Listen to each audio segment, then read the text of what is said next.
শিক্ষার্থীদের কোটা সংস্কার আন্দোলনকে কেন্দ্র করে মানবাধিকার লঙ্ঘনের বিষয়ে প্রাথমিক তথ্য অনুসন্ধানের বিষয়ে আলোচনার জন্য ঢাকা এসেছে জাতিসংঘের ৩ সদস্যের একটি প্রতিনিধি দল।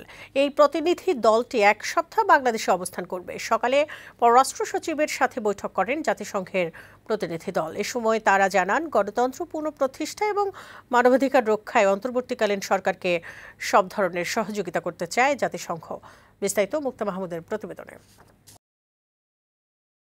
গেল জুলাই থেকে আগস্টে বাংলাদেশে বৈষম্য বিরোধী ছাত্র আন্দোলন ঘিরে মানবাধিকার লঙ্ঘনের ঘটনাগুলো তদন্তের জন্য জাতিসংঘের তথ্য অনুসন্ধানের প্রাথমিক একটি দল বৃহস্পতিবার সকালে ঢাকায় আসে। ৩ সদস্যের এই প্রতিনিধি দলের নেতৃত্ব দিচ্ছেন জাতিসংঘের হাইকমিশনার দপ্তরের এশিয়া প্রশান্ত মহাসাগরীয় অঞ্চলের প্রধান রোরি ম্যানগোভেন।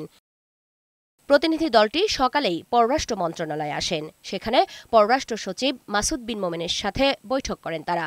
বৈঠকের পর প্রতিনিধি দলের প্রধান জানান, পরবর্তীতে যে তদন্ত দলটি আসবে তাদের কাজের প্রক্রিয়া সহ নানা বিষয়ে চূড়ান্ত করবেন তারা। আমরা অন্তর্বর্তী সরকার আপনাদের অগ্রাধিকার ও চাহিদা সম্পর্কে জানব এবং হাই কমিশনারের দপ্তর কিভাবে সহায়তা করতে পারে সেটি বুঝব। তথ্যানুসন্ধানের বিষয় নিয়ে আলোচনা করব। এর প্রক্রিয়া কিভাবে তদন্ত প্রক্রিয়াকে এগিয়ে নিয়ে যাবে এগুলো নিয়ে আলোচনা করব। তবে তা কিভাবে হবে এ মুহূর্তে বলতে পারছি না। সপ্তাহব্যাপী ঢাকায় অবস্থানকালে এই প্রতিনিধি দলটি অন্তর্বর্তীকালীন সরকারের উপদেষ্টা এবং সুশীল সমাজের প্রতিনিধি সহ বিভিন্ন অংশীজনের সাথে আলোচনা করবেন, জানবেন এদেশের মানুষের প্রত্যাশার কথাও। এদিকে বিকেলে পররাষ্ট্র মন্ত্রণালয়ে আসেন জাতিসংঘের আবাসিক প্রতিনিধি গয়েন লুইস।